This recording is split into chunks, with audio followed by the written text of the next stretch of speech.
Well, today we're standing right here in front of the Cooperative Extension Service office at the corner of George and Chestnut Street, right? Yes, that's right. And we're here with Jessica Strickland, our horticulture agent for the County of Wayne. And thank you for being with us again. Yes, you're welcome. You are doing a great job with us there. You've brought a lot of great information. Oh, yes. Oh, yeah, lots of good stuff. We've had some great clips here lately. We have here lately. And now, what are we talking about today? Talking about soil sampling. And soil sampling. Yes. Now, why do you sample soil?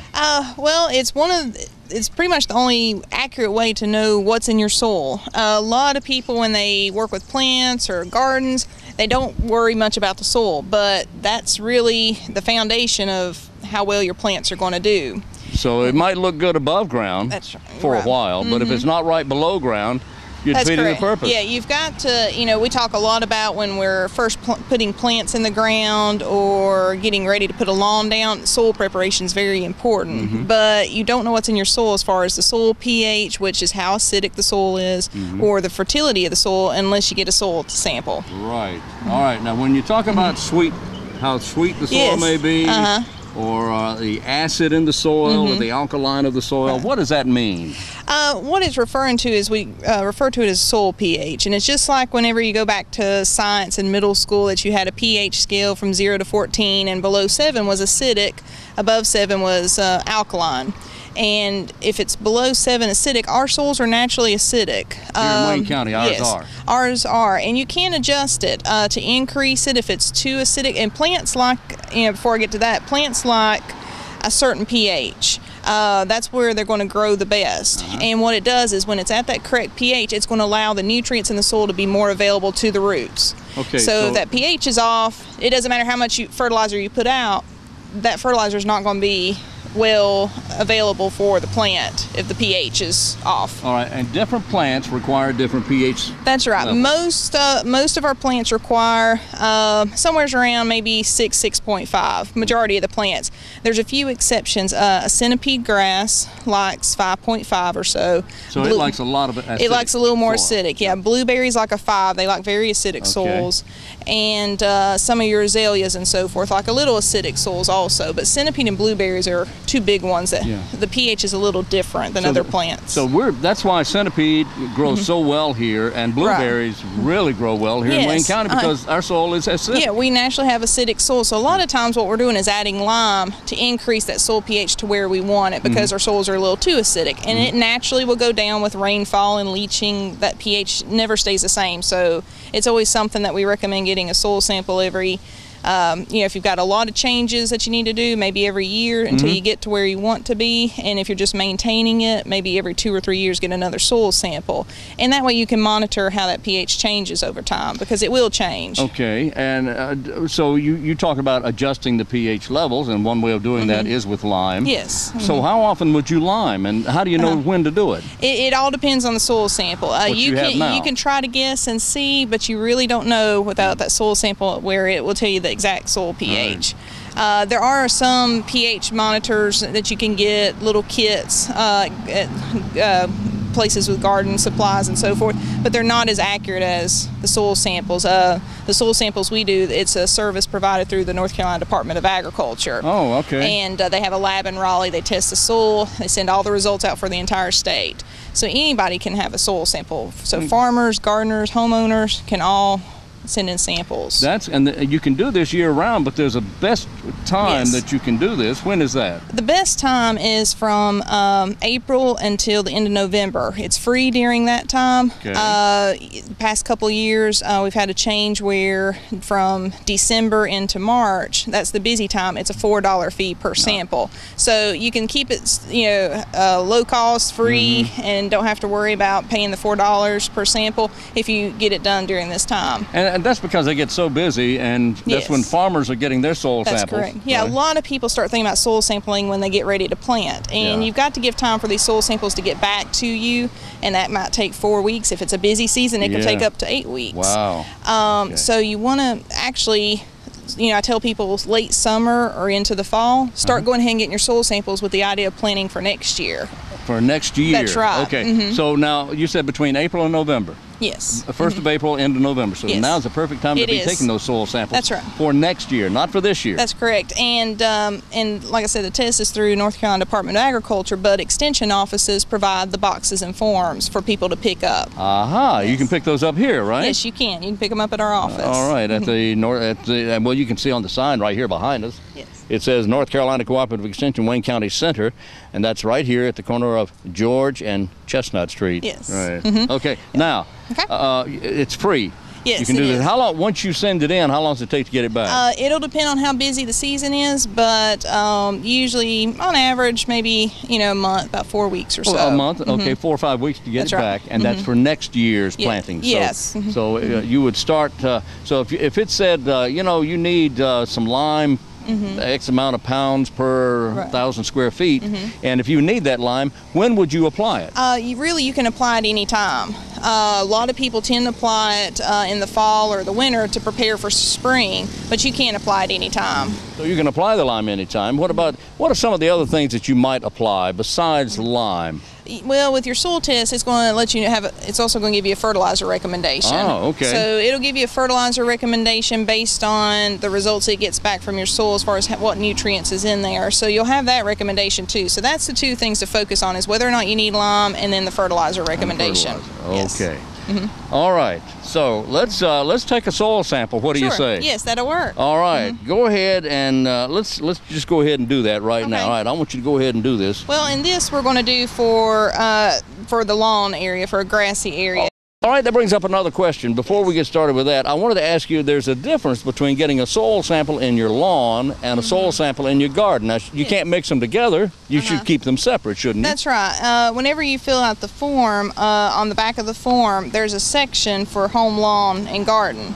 And you want to get a sample depending on what's growing there. So if you have a lawn area, you want a sample for your lawn. If you've got shade trees, you want a sample for your shade trees, or for shrubbery. Flowers, vegetable garden, fruits, you'd want to separate all that into different samples. So you can actually end up with 8 or 10 different soil samples. You could, yeah. If you're getting all your samples for everything going on in your garden and your landscape, then you could have several samples at one time. I knew that's what you had to do, because somebody told me one time, who was not associated with this organization, that you just get a little bit here, you get a little bit over there, and you mix it all together and it comes out here. And the reason for that is your grass might like a little bit different pH and fertilizer recommendation than the shrubs. Right. And what they're doing is, with this test, is tailoring it for what you're growing or what you want to grow. Right. So even if you're planning on growing something, you can go ahead and get a soil test for what you plan on putting out. What if you have a problem in your yard? Let's say there's a you don't realize this or know this, but there's, say, a fairy rings or a tree died years ago and its grass isn't growing right. Should you keep that separate? You could, if you've got some problem areas. Like sometimes we have people have lawns that you've got some dead spots and wondering if it's a fertility problem in the soil. You could collect one sample that's a good sample and one that's bad and compare it to see if there is any difference. Okay, good. All right, so when you come to pick up your soil sample boxes, get a bunch of them. Yes. And be sure to designate on the, do you do that on the box or on the paper that comes with it? You actually do it on the form. There's a code on the back, and you put it, there's like codes for azaleas, there's codes for lawn, if it's a centipede lawn, because the centipede's that one that's a little different. Okay. Flower garden, vegetable garden, rhododendrons, which we don't have a lot around here. Right. Any lawns that are not centipede, and roses, shrubs, berries and fruit, shade trees, and blueberries. Okay, well let's, and then you designate that on the form. Yes, you put that code on the form, and then otherwise you then collect the sample, and we can always help too with filling that out. So. Right, yeah, you don't leave people out in the cold here. I mean, if they come in and get these forms and the sample boxes and they need help with it, they either come to you or you can call you. Yes, and I'll mention too, here's what the boxes look like. All right. And you make up a sample ID. So say we're collecting for this lawn area, I just put lawn 1, but you might have that you collect one sample for the front lawn, one for the back if you've got a really large area. Right. You might break it up a little bit because there could be a difference in your front and back lawn. Right. But you fill that out and you match that sample ID with the form. But then the box, sometimes we'll have people, they'll want to bring in just a Ziploc bag with a little bit of soil. And they have to have enough to test, because they're actually running a test for the soil pH, take a little bit more of that soil for the fertility, they get a little bit more soil to get the dry weight of it. They run several tests, so they get a little bit of soil from your sample each time. So there's a line on the box. You actually want to fill it to that line. To the line. Yes. To that red line right there. And you don't want to tape the box. You don't want to put the soil in a Ziploc bag in the box. They're going to dry it anyway. They dry it completely. They do. They dry it out, so you don't have to worry about holding moisture. Okay. Well, I was going to ask about that. What about wet soil? You don't want to. You don't want it wet. You don't want it wet because the box will deteriorate before it gets there. Oh, yeah. And the main reason for not putting tape, a lot of people want to tape up the box to hold it all in. Yeah. You don't want that, because they're going through so many samples at a time that they have a system, and if they have to slow down to cut out the tape, it's slowing their process. Right. It's slowing getting the samples done. No wet soil. Fill it to the red line. Yes. And fill it to the red line, and no bags. Yes, that's right. No baggies or anything. That's correct. And if some falls out, that's just too bad. And that's okay. There'll be enough. If you fill to that red line, there's going to be enough in there. All right, good. All right, now let's get a soil sample here, okay? Very good. Here, I'll hold on to that stuff right there. Okay. You show us how to do this. Go ahead. You can do it a few different ways. We have, here we got a soil probe, but you can just have a shovel is fine. You can take a shovel and dig in the soil. Yeah. One thing we tell people, one common mistake is they'll collect a sample, and this ground's gonna be a little tough. It looks a little tough there. It looks, yeah.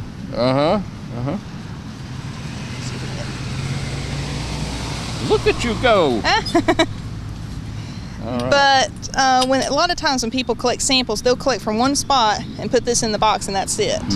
And instead, what we recommend is kind of just zigzag and randomly go throughout the lawn. Okay. Collect about maybe 8 to 10 samples. For each box? Yes. Well, yes, for each box, for each sample. Box. Okay. And put all those little core samples or sub-samples in a plastic bucket. Okay. You don't want to use a metal bucket because it could change the results. Oh, okay. Use plastic. That's important. And make sure it's clean. Make sure you don't have other soil from other places that could contaminate your sample. Mix your samples in there, and then put a sample of this in your box.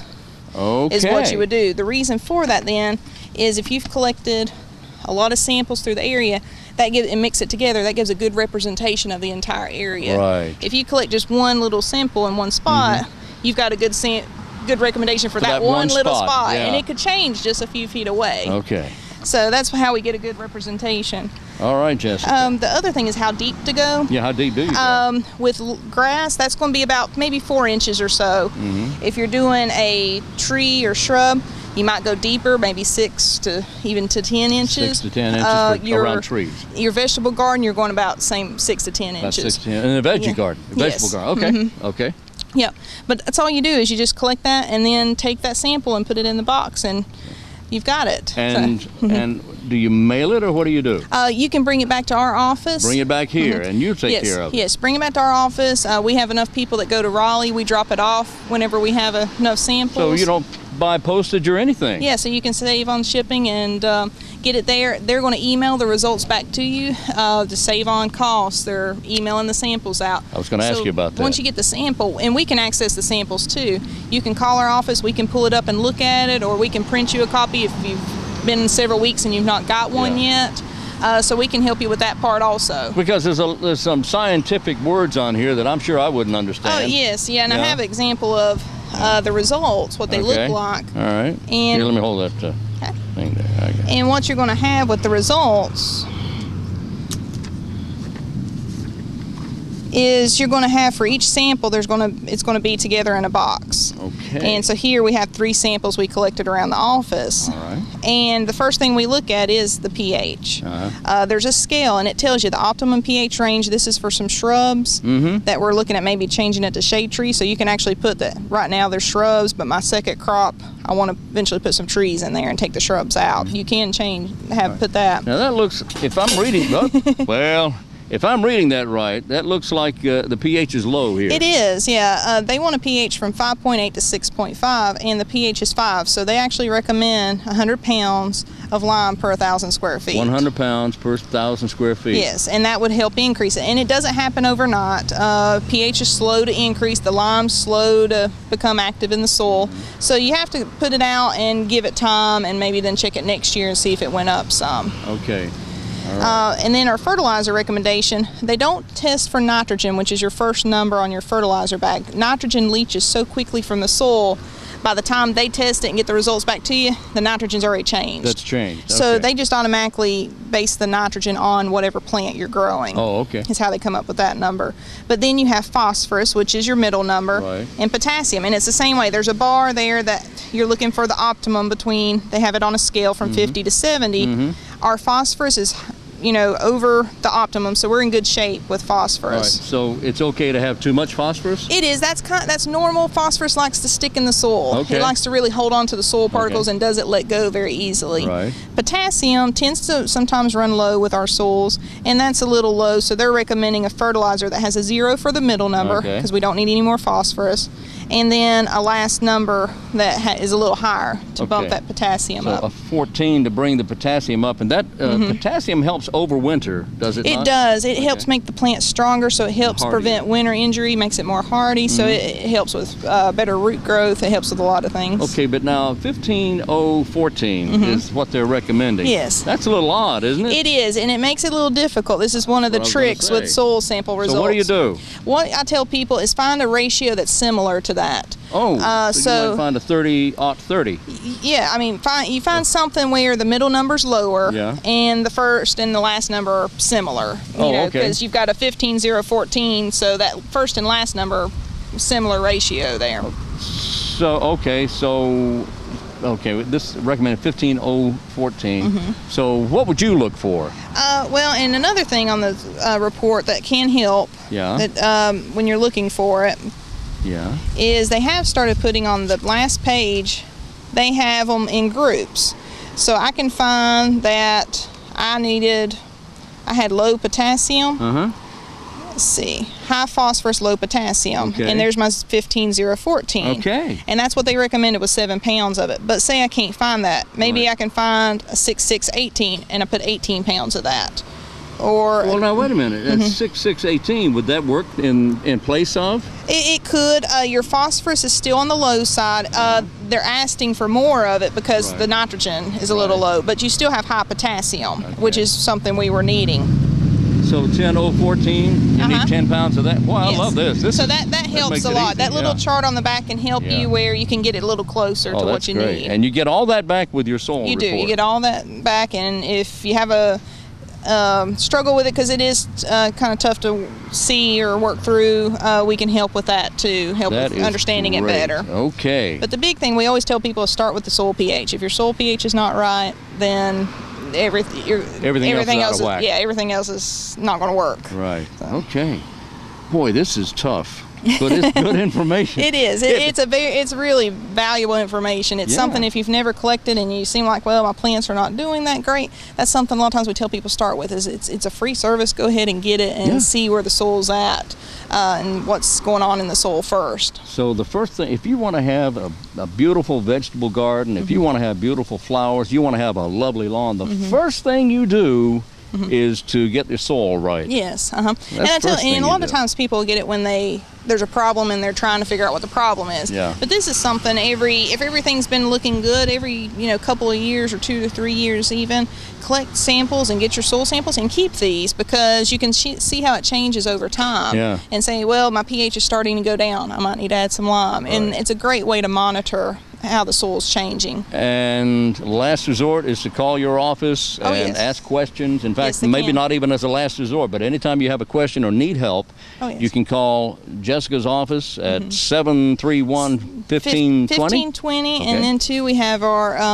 Extension Master Gardener volunteers.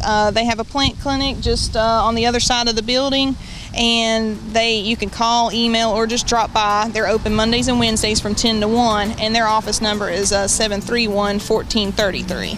1433, 731-1433 for the Master Gardeners. And they also have an answering line, right? Yes, they do. So if you think of a question Friday afternoon, you want to go ahead and call that number, you can leave a message. They can return the call on Monday when they're back in. They'll get it. And that's 24/7. You can call and leave a message after Master Gardeners. Wow, Jessica Strickland, a lot of great information here. Her number again, 919-731-1520 here at the Cooperative Extension Office at the corner of George and Chestnut Street, right? Yes. Thank you so much. Yes, thank you. All right.